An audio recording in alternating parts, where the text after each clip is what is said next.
नमस्कार। आत्मविचार इस चैनल पे आप सब भाई बहनों का स्वागत है। इसके पहले के वीडियो में हमने ये देखा कि भगवत गीता का विषय आत्मज्ञान है। ज्ञान योग सिखाना चाहती है भगवत गीता। भगवत गीता में कर्मयोग का वर्णन भी है, भक्ति योग का भी वर्णन भी है, मगर मुख्य विषय उसका ज्ञान मार्ग है। क्योंकि तीसरे कर्मयोग अध्याय की स्टार्टिंग के पहले ही श्लोक में अर्जुन ने ये क्लैरिटी कर दी थी कि हे प्रभु, आप ज्ञान को कर्म से सुपीरियर मानते हो, तो मुझे सीधा ज्ञान का उपदेश करने के बजाय युद्ध जैसे घोर कर्म में क्यों जोड़ रहे हो। तो वो आत्मज्ञान की बात थी। क्योंकि भौतिक विषयों का ज्ञान तो हमें पांच इंद्रियों मन बुद्धि से मिल ही जाएगा, मगर आत्मा का ज्ञान तो हमें सिर्फ आध्यात्मिक शास्त्र या गुरु का उपदेश या विद्वान मनुष्यों का संग ही दे सकता है। वो कोई किताबों में से मिलने वाला ज्ञान तो है ही नहीं। आध्यात्मिक शास्त्र से मिलेगा, मगर भौतिक विषयों की जो भी किताब है उससे वो मिलने वाला नहीं है, और न वो पढ़ाया भी जाएगा हमें। आज हमारा विषय ये है कि आत्मज्ञान की आवश्यकता क्या है। ये तो एक सीधी बात है कि ज्ञान जीवन मुक्ति या मोक्ष का एक ही साधन ज्ञान है, कर्म नहीं है। कर्म आदि अंत वाला है, उसका फल भी आदि अंत वाला है, तो वो मोक्ष रूपी अनंत फल नहीं दे सकता है। तो कर्म से तो कभी मुक्ति और ज्ञान मिलने वाला नहीं है।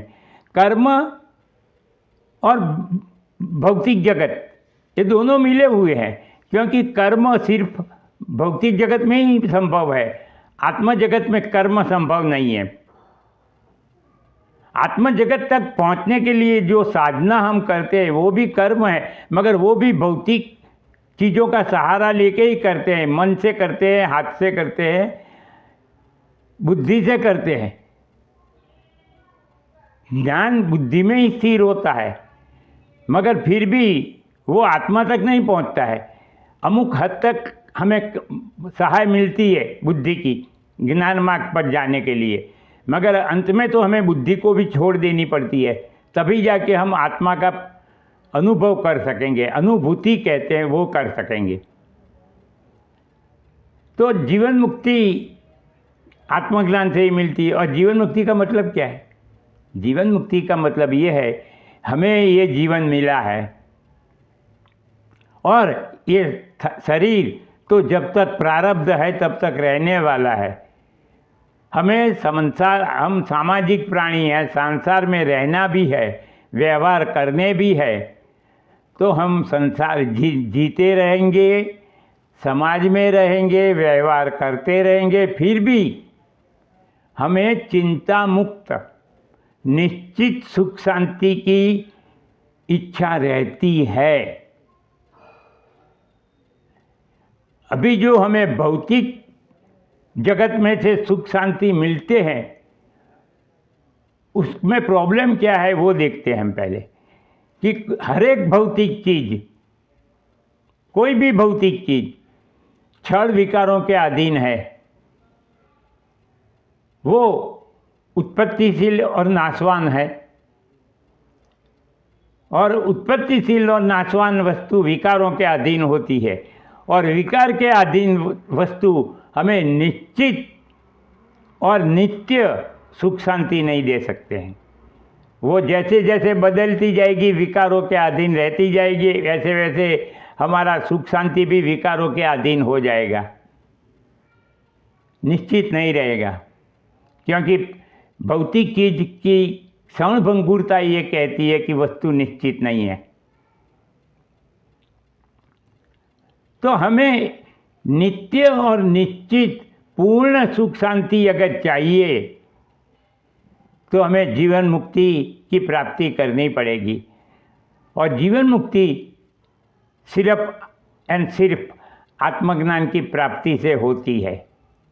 एक बात याद रख लो कि आत्मज्ञान का मतलब आत्मा के विषय का ज्ञान, आत्मा का ज्ञान। और आत्मा कभी भी उत्पत्तिशील नाशवान नहीं हो सकता है। कोई भी उत्पत्तिशील नाशवान वस्तु आत्मा नहीं हो सकती है। आत्मा अविकारी अविनाशी होना चाहिए। आत्मा क्या है उसके बारे में हम चर्चा बहुत डिटेल में बाद में करेंगे। अभी मैं आपको सिर्फ एक हिंट देता हूं कि कोई भी उत्पत्तिशील नाशवान वस्तु आत्मा नहीं हो सकती। और हमें उस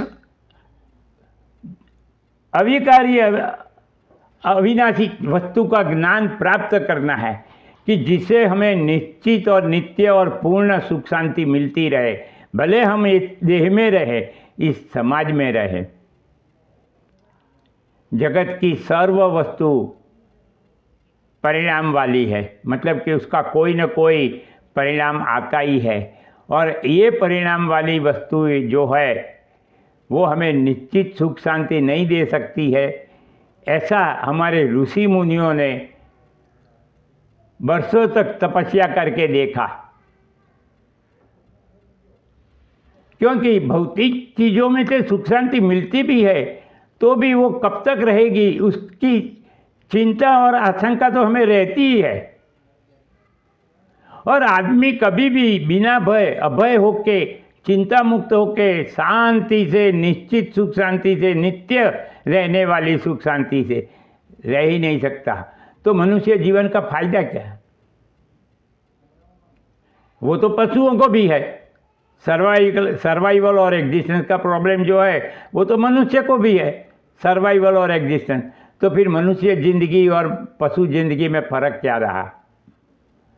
तो ये सब देख के मटेरियल जगत की, भौतिक चीज़ों की अनिश्चितता, क्षणभंगुरता, अस्थिरता आदि को देख के हमारे ऋषि मुनियों ने सोचा कि जो भी हो मगर हमारे मन में नित्य, निश्चित और पूर्ण सुख शांति की इच्छा रहती है। और अगर रहती है ये इच्छा तो वो चीज़ कहीं ना कहीं, कभी न कभी उपलब्ध होनी चाहिए। क्योंकि इच्छा उसी चीज़ की होती है जो कभी न कभी, कहीं न कहीं उपलब्ध होती है चीज़। आकाश के फूलों की सुगंध लेने की इच्छा हमें नहीं होगी, क्योंकि हमारी बुद्धि जानती है कि आकाश में फूल होते ही नहीं है। इच्छा उसी चीज़ की होती है कि जो कहीं न कहीं, कभी न कभी उपलब्ध होती है। तो हमारे ऋषि मुनियों ने साथ में मिलके एक निष्कर्ष पर आए कि अगर मनुष्य को समाज में रह के सब व्यवहार करते हुए भी नित्य, निश्चित और पूर्ण सुख शांति चाहिए, अखंड सुख शांति चाहिए। भौतिक चीज़ों में से जो सुख शांति मिलती है वो खंडित सुख शांति है। क्योंकि आज हम सुख से बैठे, एक ऐसा समाचार सुना, न्यूज़ सुना, हम दुखी हो गए। और हम जिस चीज़ को ऐसा मानते हैं कि निश्चित ये स्थिर रहने वाली है, वो भी नहीं रहती है। हमारा देह भी हमें मालूम नहीं है कि वो भी निश्चित है कि नहीं। देह के सहित सब अनिश्चित है, क्षणभंगुर है। कब हमारा सुख दुख में पलट जाएगा वो भी मालूम नहीं है हमें।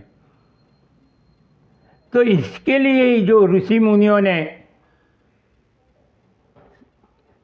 कंक्लूजन पर, निष्कर्ष पर आए कि एक आत्मा है अविकारी अविनाशी, उसी का ज्ञान प्राप्त करके अगर हम उसमें स्थिर हो जाएं तो भौतिक जगत की अनिश्चितता, अस्थिरता हमें स्पर्श नहीं करेगी। We will not be affected by it. तो आत्मा का ज्ञान हमें प्राप्त करना जरूरी है कि जिससे हमें मनुष्य जीवन जो मिला है वो भोगने का भी हमें सुख मिलता रहे, नहीं तो आशंका, चिंता और भय से सुख भोगने की क्या ज़रूरत है। ऐसा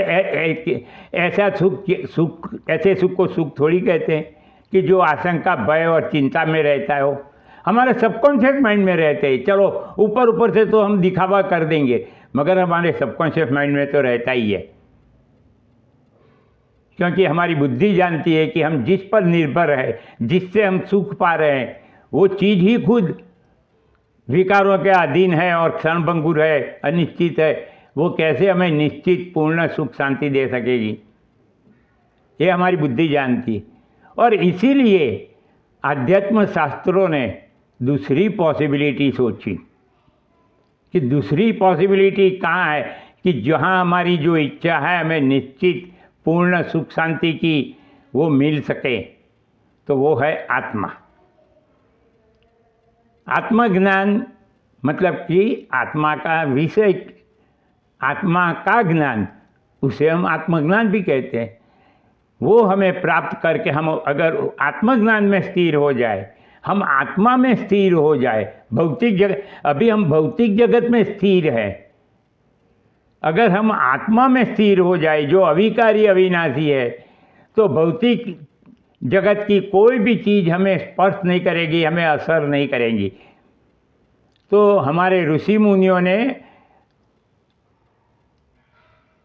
शास्त्रों द्वारा हमें गारंटी दी है कि अगर तुम आत्मा का ज्ञान प्राप्त करोगे और आत्मा में स्थिर रहोगे, अपने आप को आत्मा रूप समझोगे, तो आप भौतिक चीज़ों के सुख दुख से अलग हो जाएंगे, परे हो जाएंगे। आपको ये जानना जरूरी है कि हम सिर्फ देह नहीं है, हम सिर्फ कॉन्शियसनेस नहीं है, हम दोनों का मिक्सचर है। We are conscious about everything, तो वो कॉन्शियसनेस भी है हम, और हम ये देह भी है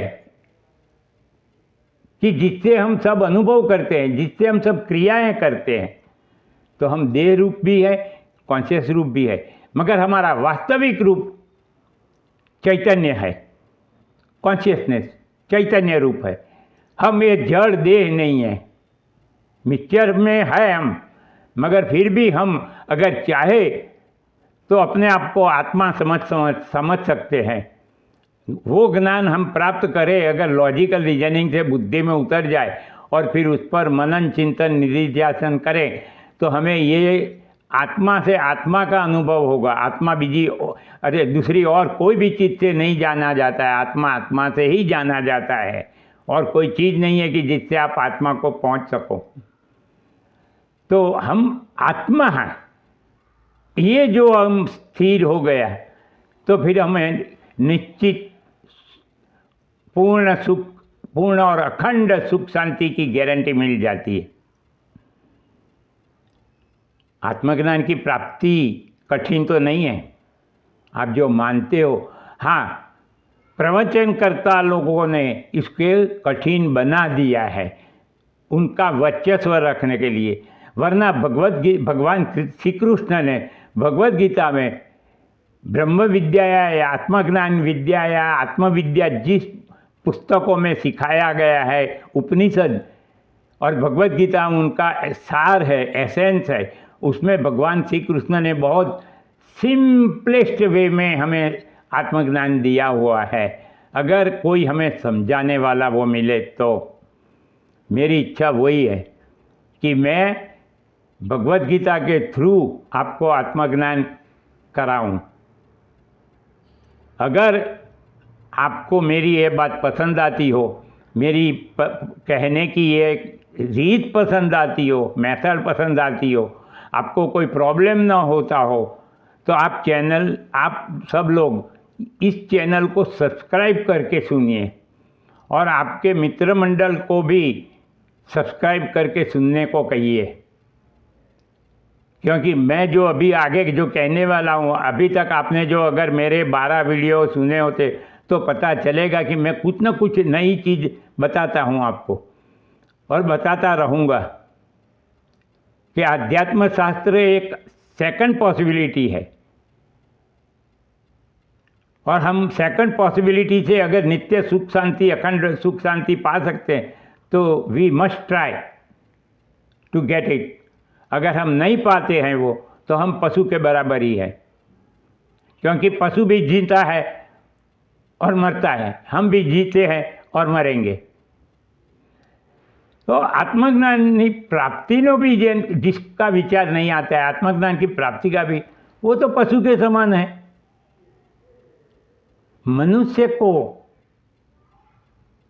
मनुष्य कर्म योनि है, पशु भोग योनि है, इसलिए वो तो लाचार है। हम उनको क्षमा कर देंगे कि वो बेचारे कैसे आत्मज्ञान की प्राप्ति करके सुख शांति से जिए, मगर मनुष्य को तो अधिकार मिला है,